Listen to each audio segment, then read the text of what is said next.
Viral rekaman CCTV yang memperlihatkan detik-detik penembakan berujung korban jiwa di Desa Sungai Jeruju, Kabupaten Ogan Komering Ilir, Oki, Sumatera Selatan, Senin, 6 Oktober 2025, sekitar jam 7 waktu Indonesia Barat. K, 40 tahun, yang saat kejadian sedang mengendarai sepeda motor trail membonceng istrinya, tewas seketika usai senjata api diletuskan tepat mengenai dadanya.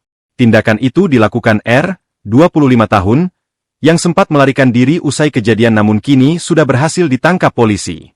Dilakukan di tengah permukiman, sontak aksi penembakan itu mengagetkan warga di lokasi kejadian. Tembakan mengenai bagian dada korban hingga meninggal dunia di tempat kejadian. Usai melakukan aksinya, pelaku langsung melarikan diri meninggalkan lokasi, ujar Kapolsek Cengal, Ibtu Agus Masyudhi saat dikonfirmasi.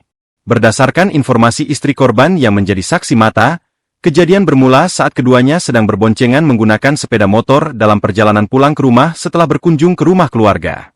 Saat melintas di jalan poros Desa Sungai Jeruju, korban merupakan warga dusun baru tiba di hadang pelaku berinisial R.